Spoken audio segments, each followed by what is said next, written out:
Juste quelques commentaires. Un point que Catherine a soulevé qui me paraît très important, mais sur lequel je pense qu'il faut un peu insister, c'est que bien entendu, on a un vrai problème de relation sciences et société qui influe très très profondément notre manière de travailler. Par exemple, il est vrai que la presse est plus sensible aux émotions et que donc un certain nombre de catastrophes et de fausses terreurs qui se sont succédées année après année répondent aux besoins de la société et des médias de se faire peur pour une raison ou pour une autre. Je voudrais prendre que H5N1, je m'excuse, mais H5N1, c'est une zoonose qui tue les animaux. Il n'y a pas de transmission humaine. La prédiction, je vois votre papier, là c'est très intéressant, mais la transmission chez le furet ne préjuge pas de la transmission chez l'homme, c'est un fantasme, mais qui est un fantasme entretenu parce que les grands journaux, y compris les grands journaux scientifiques, Nature, Science, vivent de cette émotion qui excite tout le monde. Et ces terreurs à répétition que je vis depuis maintenant 20 ans ne se révèlent jamais. C'est jamais vrai, mais ça fait bouillir la société. La deuxième chose qu'aime la population et donc la presse, c'est la prévision. Qu'est-ce qui va nous arriver? Mais on ne sait pas le dire. C'est pas vrai. L'avenir n'est pas le reflet du passé. La grippe espagnole, ça n'arrivera plus. Je vous dirai pourquoi, mais plus jamais. C'est pas vrai. Marx disait, si, vous voyez, je m'adapte au passage à la rougeur, à propos de Napoléon III, l'histoire se répète la première fois comme un drame, la deuxième fois comme une farce. C'est ce qui s'est passé avec la grippe espagnole.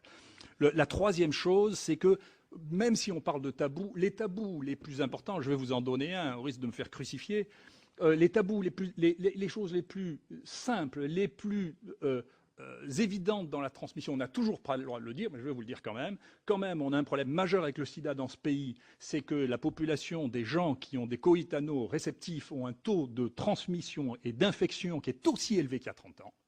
D'accord, et que la transmission de l'hépatite C sexuelle, ça n'est pas sexuel, c'est le coïtanat réceptif. On ne peut pas le dire, c'est un mode de transmission essentiel. La médecine et la science n'est pas politiquement correcte. Elle est ce qu'elle est. Et ça, il faut que nous puissions dire simplement les choses parce que nous ne pouvons pas rentrer en résonance avec les médias qui nous interdisent, y compris dans les meilleurs journaux. Mais on peut dire, une différence entre la France et l'Angleterre, quand quelqu'un arrive en urgence en Angleterre parce qu'il a eu peur d'avoir attrapé le sida, on lui demande s'il a eu un coïtanal réceptif pour lui donner ou non une prophylaxie. S'il l'a eu, il a une prophylaxie. En France, tous les gosses qui ont d'un coup la trouille parce qu'ils sont envoyés en l'air le samedi soir ont droit à une prophylaxie qui n'est pas justifiée par la connaissance scientifique. Donc voilà un élément majeur de relation avec notre société. Vous voyez, les tabous qui restent, qui sont infranchissables. Un autre tabou, l'épidémie du choléra, un tabou de l'OMS d'ailleurs. L'épidémie du choléra, on sait depuis relativement tôt, tous les gens à Haïti savaient que c'était les soldats népalais qui avaient apporté, qui venaient d'un pays épidémique dans lequel il y avait une épidémie de choléra, qui sont arrivés, qui avaient des sanitaires qui étaient dans un état épouvantable. Et le travail qu'a fait Renaud Piarou n'a même pas été examiné par le Lancet parce que c'était tabou. On ne pouvait pas dire que c'était les bons soldats qui étaient venus pour faire du bien à Haïti, qui ont tué 10 000 personnes parce que les conditions sanitaires et la déclaration de l'épidémie de choléra à l'intérieur du camp de népalais n'a pas été faite. D'accord? Voilà des éléments majeurs qui ne sont pas mineurs, ça c'est des choses majeures. Notre rapport à la société fait qu'on ne peut pas dire ce que nous savons. La deuxième, donc, il y a là une vraie réflexion sur tant qu'on sera tellement excité par ceci. La deuxième chose que je voudrais dire, et qui est un point important pour lequel je ne suis pas suspect non plus, je crois, sur lequel on n'a pas insisté suffisamment, c'est le rôle des carnivores dans l'émergence des maladies. C'est ce qu'on est en train de découvrir quand même. Je ne fais pas partie des écologistes qui sont contre le fait qu'on mange de la viande. Je ne veux pas que vous croyiez ça. Mais en pratique, un nombre de maladies émergentes viennent du fait que l'on mange un des modes de transmission majeurs des nouveaux pathogènes, dont le SARS, dont très vraisemblablement le sida, dont un certain nombre de maladies a été lié en Afrique avec la nourriture de viande de brousse et partout avec. Et il y a d'ailleurs une zone à très haut risque à surveiller, c'est qu'il y a un coin dans le nord de la Thaïlande, le Laos et dans la Chine avoisinante, dans lequel les gens mangent tous les animaux crus. C'est une zone culturelle et dans laquelle cette zone est probablement une source à venir tout à fait extraordinaire de nouveaux pathogènes émergents. Ils mangent les poissons crus, mais ils mangent tout avec les viscères, etc. Il y a des maladies qui sont spécifiques à cette zone parce que c'est les seuls à manger tout cru. Voilà. Et donc ça, c'est probablement une zone à réfléchir et à surveiller pour les pathogènes émergents. Voilà les quelques domaines que je voulais dire. Je voulais dire attention sur le SARS. à force de vouloir vous expliquer les choses simplement, on finit par vous dire des choses qui sont approximatives. Quand même, dans le SARS, c'est quelque chose qui est resté très très mystérieux pendant longtemps. C'est la transmission à l'intérieur de cet hôtel à Hong Kong dans lequel les gens ont été transmis. Et globalement, ce qu'on pense, c'est que c'était pas du tout respiratoire, mais c'était par les mains, et que c'est un des employés qui avait le SARS qui, en touchant les poignées de porte, a transmis à l'intérieur de l'hôtel, et que donc l'essentiel de la transmission du SARS ne s'est pas faite comme ça. Quant à Roissy, je m'excuse, quand on demande aux gens s'ils font bien, ils vous répondent toujours qu'ils font bien, mais il n'y a eu qu'un SARS en France, c'est un médecin, il est passé à Roissy sans rien dire à personne, et bien sûr il n'a pas été arrêté, et il est allé directement dans sa ville, à Lille, où il est mort dans une réanimation. Donc la gestion du SARS, ça a été ça en France. Et à Roissy, moi, la dernière fois que j'y suis allé, je m'excuse, mais il se passait quelque chose qui, théoriquement, ne devrait pas se passer. J'avais devant moi, j'allais à Montréal, j'avais devant moi un gosse qui avait 6 ans, qui avait une magnifique varicelle flamboyante. Et les Américains sont en train de se plaindre qu'on importe chez eux et de la rougeole et de la varicelle parce qu'on ne contrôle rien dans les avions qui partent d'Europe. Donc, je suis plus dubitatif que vous sur la qualité de la prévention des maladies transmissibles à Roissy. Franchise est la règle dans nos échanges. On peut applaudir le professeur Raoult. Voilà, professeur Didier Raoult, qu'on a déjà entendu tout à l'heure. Je vous remercie. Je vous présente en 2 secondes, professeur de microbiologie, spécialiste de maladies infectieuses, qui dirige l'unité de recherche sur ce sujet à Marseille. Et vous avez reçu en 2010 le Grand Prix de l'INSERM pour l'ensemble de vos travaux sur les agents pathogènes. Je vous remercie. Je voudrais commencer par une chose qui me paraît une chose très importante, puisqu'on parle de sciences humaines et sociales et de transfert. Globalement, je sais que dans ces enceintes, on n'aime pas trop qu'on dise ça, mais sur le plan de la popularité, et ça aurait probablement dû nous expliquer comment gérer les crises sanitaires, les Français aiment d'abord les personnels de soins et ensuite les chercheurs. Ce qu'ils aiment le moins de tout, c'est les journalistes et les hommes politiques. Et donc, quand un sujet de santé est pris, je m'excuse de vous dire ça, mais c'est la vérité. Non, mais en fait, on le sait bien. Quand un sujet de santé est pris en otage par les politiques pour le gérer, c'est une catastrophe. Il vaut mieux nous laisser faire ça parce que les gens ont plus confiance en nous. Voilà, je crois que c'est un point important. Cette confiance-là, il faut s'en méfier parce que on a un risque de décrédibilité de notre métier, parce qu'on passe d'une époque scientiste dans laquelle on croyait, on nous a cru tout puissants, on a remplacé les dieux. Et en réalité, nous sommes dans une période où cette croyance qui est partagée par un certain nombre de scientifiques, qui pensent que ce qu'ils croient à un moment est une vérité établie, nous amène à voir le public constater que nous sommes arrogants parce que nous nous trompons souvent. Et donc, moi, je suis en désaccord, mais comme souvent, avec un certain nombre de présentations ici. Vous voyez, tous les gens qui nous disent ce qui va se passer en 2020 et 2050 c'est comme mon voisin Nostradamus, ils essaient de prévoir des choses que personne ne peut prévoir. On ne sait pas. Donc, toute interrogation sur l'avenir doit commencer par on ne sait pas, mais si les choses se passent comme elles se sont passées dans le passé, la projection donne ça, mais la vie est pleine de surprises et d'événements chaotiques que nous ne pouvons pas prévoir. Et ça mine notre crédibilité qu'un certain nombre de scientifiques croient pouvoir prédire l'avenir et les catastrophes. Et ensuite, l'absence de réalisation de ces prédictions nous mine sans arrêt et minera notre crédibilité à terme. Alors, les infections dans le monde et les problèmes majeurs, c'est plus de 30%. 30%, c'est les infections aiguës, mais c'est au moins 30%, les 3 grands, sida, tuberculose, paludisme. Un trou, on promet aux gens des vaccins pour ça qui marcheront, il n'y en a toujours pas. Ce n'est pas une faute d'argent. On a mis des milliards là-dessus. C'est qu'il y a un trou de connaissances. Nous sommes ignorants de ça. Nous ne savons pas comment on fait les vaccins pour les maladies qui ne sont pas immunisantes. Il y a un trou de connaissances. Deuxièmement, les infections digestives et les infections respiratoires, qui sont les plus communes et les plus grands tueurs à la surface de la Terre. Les infections prévenues par les vaccinations qui sont en train de toutes rebondir. Les cancers infectieux, on oublie qu'ils sont infectieux, à peu près 25% au moins des cancers sont d'origine infectieuse. Et puis les infections émergentes qui naissent de 3 aspects. D'une part, des outils nouveaux qui comblent notre ignorance, une partie de notre ignorance, et à peu près 80 à 90% de ce que nous connaissons maintenant à moins de 20 ans, on va le voir. Deuxièmement, les changements dans notre environnement, les rencontres. Les maladies infectieuses, c'est jamais que le déséquilibre de notre écosystème. Et donc, en changeant de niche, en changeant d'écosystème, eh bien, on est exposé à de nouveaux risques et de nouveaux microbes. Et l'existence de nouveaux organismes, et comme ça a été dit par Manu Guerra, surtout les nouveaux organismes, c'est les bactéries résistantes et les virus à ARN. C'est ça majoritairement. La diapositive suivante. Vous voyez, le nombre de bactéries découvertes depuis ces dernières années. On est parti de 1800 en 1980. Actuellement, on est à 14 000 bactéries identifiées, répertoriées. Et donc, vous voyez cette augmentation. Et au tout début, il faut vous imaginer qu'il y a 3 millions d'espèces d'insectes connues, et nous n'avons que 14 000 bactéries. Il y a probablement une bien plus grande diversité de bactéries que d'insectes. Nous, on s'est beaucoup battu là-dedans. On essaie d'en prendre une proportion non négligeable. Et je veux dire que tout ça a été possible simplement, et c'est un vrai message que je veux vous faire passer, parce que dans les CHU, et grâce au financement du ministère de la Santé, nous avons pu constituer ça alors que ça n'était pas une priorité organisée au niveau national. Ça n'était pas possible nationalement. S'il n'y avait pas eu les CHU pour faire ça, il n'y aurait pas de maladies infectieuses dans ce pays. C'est la même chose sur les génomes. Moi, mon premier séquenceur, c'est le PHRC qui l'a payé. C'est ni l'INSERM ni le CNRS, c'est le PHRC. Et vous voyez là aussi l'explosion de la connaissance des génomes.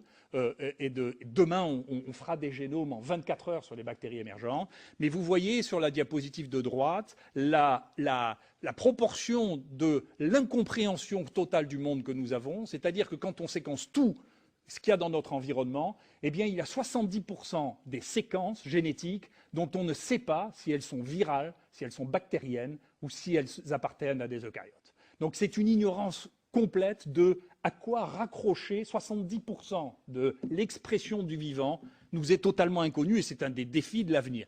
Quand on voit ça, on doit prendre conscience tout de suite qu'à chaque fois qu'on nous pose une question, on doit dire attendez, je ne sais pas, l'état des connaissances est ça, mais je sais que déjà demain il sera différent parce que dans cette période, l'évolution de la connaissance est radicale et elle nécessite des changements de pensée, de paradigme. La diapositive suivante. En même temps, nous sommes ignorants, mais on n'est pas tous au même degré d'ignorance. Il y en a qui sont ignorants parce qu'en plus, ils ne lisent pas, ils ne savent pas ce qui s'est passé. Donc il y en a qui sont ignorants parce que personne ne sait, et d'autres qui sont ignorants parce qu'ils ne savent pas. Je vais vous dire, premièrement, la folie de la grippe espagnole. En réalité, la grippe espagnole a tué les 85 à 90% des gens qui sont morts d'infections bactériennes. On le savait au début de 2009. Et donc, c'est intéressant.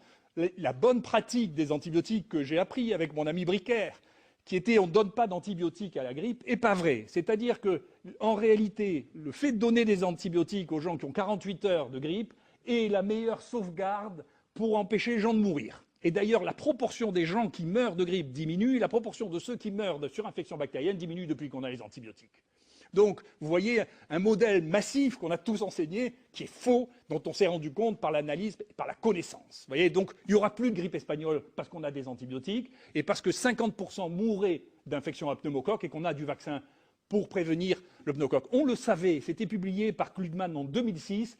Il écrivait dans un papier du journal Nature, le vaccin anti-pneumococcique protège contre la grippe.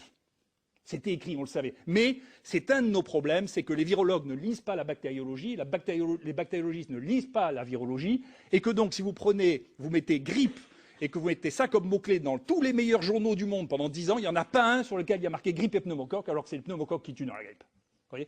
Donc c'est simplement de l'aveuglement. Le deuxième aveuglement, c'est la folie de la grippe aviaire. Attendez, toutes les maladies infectieuses émergentes commencent toujours par les formes les plus graves, et qui sont toujours détectés parce que le personnel de santé est malade. C'est comme ça qu'on les détecte. Quand un personnel de santé meurt de la même maladie qu'un malade qu'il a reçu dans l'hôpital, c'est comme ça qu'on découvre les maladies. Ça ne veut pas dire qu'elles sont plus mortelles. On est en train de voir dans la grippe aviaire, sur laquelle tout le monde fantasme, qu'en réalité, c'est plein de formes asymptomatiques. Il y a des gens qui sont au contact des poules, qui ont les anticorps contre H1N1 et qui n'ont pas fait la maladie. Elle n'est pas plus mortelle que les autres. Quant à l'image du furet, qui est devenu maintenant le grand prédicteur de ce qui va être la transmissibilité, si vous avez déjà vu comment se transmet la grippe entre les humains, c'est-à-dire essentiellement par les mains, si vous expliquez comment le furet peut devenir un modèle de transmission de la grippe, c'est que manifestement, on ne voit pas les mêmes choses. C'est pas vrai.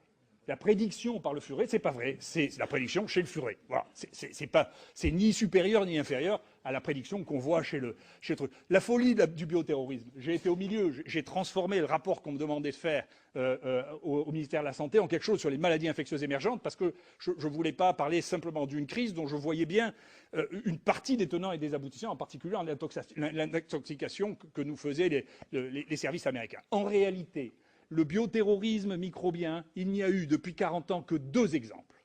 Un, c'est l'armée russe qui a développé dans un laboratoire P3 à Ekaterinbourg du charbon et qui a laissé s'envoler un nuage de charbon qui a tué au moins 100 personnes de sa propre population, il s'est tiré dans le pied. Deuxièmement, c'est les Américains, dans le laboratoire de Fort Detrick, ont recruté un scientifique qui avait un très lourd passé psychiatrique, qui était fou en pratique, qui travaillait tout seul, qui a militarisé les choses, qui est ressorti de Fort Detrick avec des ports de charbon dans les poches et qui a envoyé ça à des hommes politiques et des journalistes, qui a fait un foin et qui fait que l'ensemble des pays qui travaillent sur les bactéries un peu difficiles sont empoisonnés parce que les Américains ont été incapables de gérer dans leur armée des armes qu'ils mettaient au point eux-mêmes et qui n'ont tué que leur population.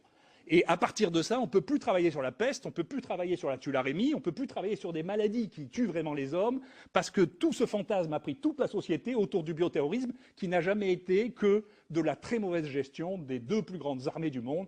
Je vous signale d'ailleurs que c'est les mêmes armées qui ont le virus de la variole, qui est la chose la plus dangereuse du monde. Donc ça devrait amener à des réflexions sur la destruction des souches de la variole. Quatrièmement, c'est une chose qui a pendant longtemps inhibé le développement des maladies infectieuses. Moi, je me souviens de Lazare me disant on ne va pas faire les maladies infectieuses à l'INSERM puisqu'il y a l'Institut Pasteur qui s'en occupe. L'Institut Pasteur, entre-temps, est devenu un institut essentiellement concerné par la recherche fondamentale et la recherche, le soin, l'épidémiologie, le diagnostic. Le diagnostic a été vendu à Cerba, l'épidémiologie a petit à petit disparu, le transfert a été vendu à Biorad et l'Institut Pasteur est devenu un institut essentiellement de recherche fondamentale, qui se réouvre, c'est très bien, sur les maladies infectieuses, mais il ne faut pas croire que les problèmes du pays vont être gérés par l'image que vous avez de l'Institut Pasteur il y a 50 ans. Parce que j'étais étudiant, c'est plus le même. C'est la recherche fondamentale qui absorbe 90% de l'énergie de l'Institut Pasteur. Ça ne vous fera pas la santé. La santé, c'est les CHU. D'accord ? Il y a une discordance entre observation et chiffres nationaux. Moi, si vous voulez mon avis, la maladie prioritaire émergente dans ce pays, c'est les septicémies nosocomiales. J'ai estimé que ça a tué 12 000 personnes par an. Les Lyonnais avec qui on travaille pensent qu'il y en a 24 000 morts par an. Les Anglais disent qu'il y a 10 000 morts simplement par les septicémies à staphylocoque doré. Je m'excuse, c'est plus important pour l'instant que le SARS. Mais simplement, on ne le regarde pas. Je ne sais pas pourquoi ça n'excite pas les populations de voir qu'on meurt de bactériémie à l'hôpital alors qu'on ne pourrait pas en truc. Il y a des mesures pour pouvoir lutter contre ça qui ont été mises en place sur des sites pilotes aux États-Unis qui permettent de réduire de 30% cette mortalité par des mesures simples. Ça, c'est un élément essentiel. C'est de l'observation, mais c'est sûr que l'observation que nous faisons comparée à l'observation de l'INVS, dans le même temps, l'INVS notait sur la même période qu'il y avait 340 morts. Et nous, on pensait qu'il y avait, rien qu'à Marseille, une surmortalité de 100 personnes. Ça veut dire qu'on ne parle pas de la même chose.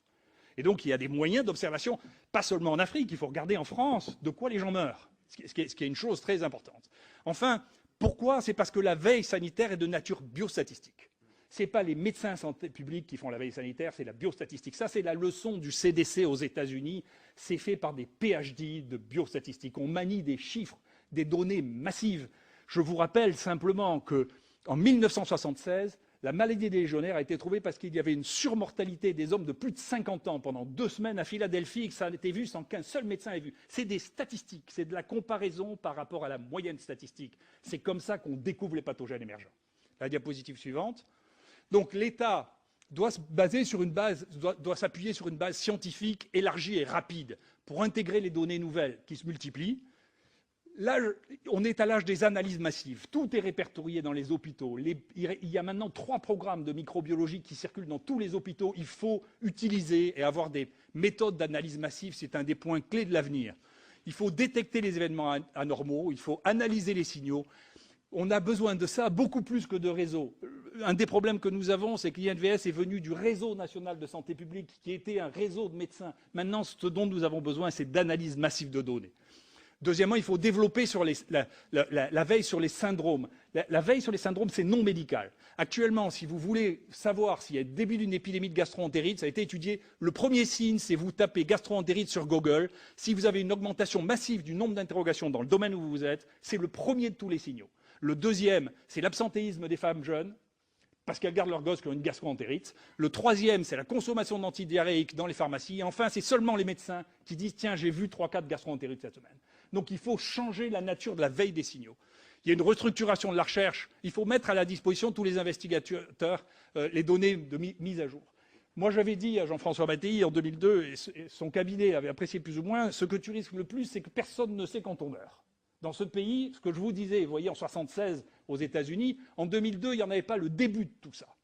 Et je lui écris, c'est une de mes recommandations de mon rapport, je ne me souviens plus, la 73. Et vous savez ce qui s'est passé en 2003 ? En 2003, quand il y a eu l'explosion de la canicule, je l'ai appelé en disant, écoute, tu es sûr qu'il n'y a pas de problème, est-ce que je peux t'aider ? Je venais de finir ma mission au ministère. Il m'a dit, non, non, je me suis tourné vers la Direction générale de la santé, qui lui a dit, c'est des bêtises, c'est la presse.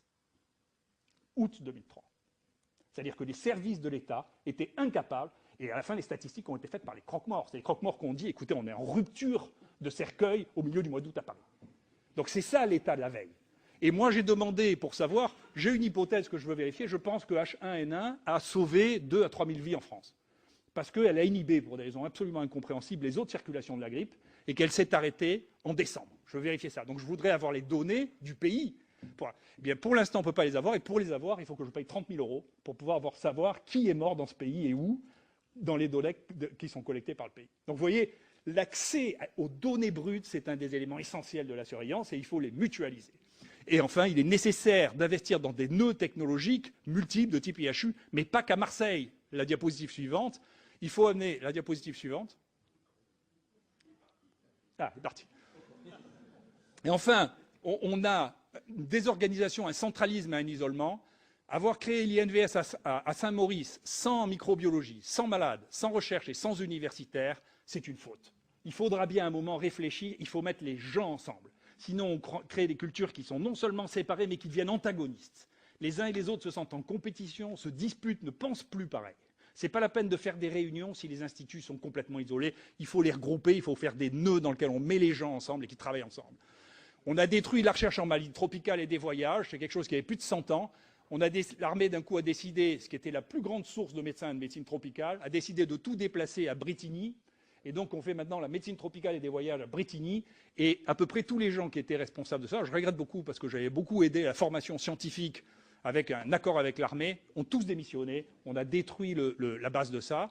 Les centres nationaux de référence se reproduisent à l'infini sans jamais faire face. Est-ce qu'en France, on a besoin d'un centre national de référence spécialiste de la peste, du charbon ou de la rage ? Enfin, ou est-ce qu'il faut avoir des centres de connaissances ?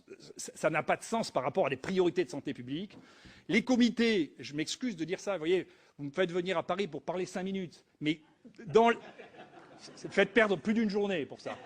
Donc je le ferai une fois, je ne vais pas faire que ça, parce que je dois travailler de temps en temps. Donc les comités sont surtout composés d'oisifs ou de Parisiens. Parfois les deux. Pour des raisons mécaniques. Je m'excuse, ce pays pourrait aussi un peu se moderniser et commencer à faire des vidéoconférences qui ne nous obligent pas à perdre une journée pour venir discuter avec pendant une demi-heure. Il faut un peu se moderniser, tout ne peut pas se passer dans une salle de réunion au ministère. Donc ça, aux États-Unis, on fait ça depuis longtemps, je m'excuse, mais enfin n'importe qui avec un ordinateur est capable de faire une visioconférence, il faut s'arrêter de nous faire venir pour rien. Voilà. Pour passer une journée et demie, sinon vous n'aurez pas, enfin vous aurez les experts que vous aurez, mais en tout cas vous n'aurez pas ceux qui travaillent, voilà, parce qu'ils n'ont pas le temps.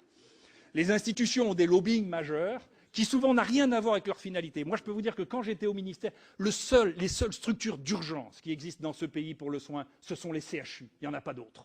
Parce que c'est là qu'il y a du monde, c'est là qu'il y a des techniciens, c'est là qu'il y a des gardes, et c'est là qu'on a l'habitude de faire les choses. Moi, j'étais au ministère, quand j'étais au ministère de la Santé, la dame qui était en charge de ça voulait que tous les centres de réception de risques suspects soient au contraire extérieurs au CHU, y compris chez les gens qui n'avaient jamais organisé de cadre. Donc je pense qu'il faudra arriver à créer des pôles, des infectiopôles regroupant de façon transversale, et pas qu'à Marseille, j'avais proposé qu'il y en ait 7, y compris à Paris d'ailleurs, hein, qui a bien le droit d'avoir une organisation pour les maladies infectieuses. Vous avez vu jusqu'à quel point je suis bienveillant. Et que le pays soit maillé de nœuds dans lesquels il y ait des docteurs, des épidémiologistes, des scientifiques et de la technologie pour que nous ne deviennons pas un pays de deuxième zone dans la lutte contre les maladies infectieuses.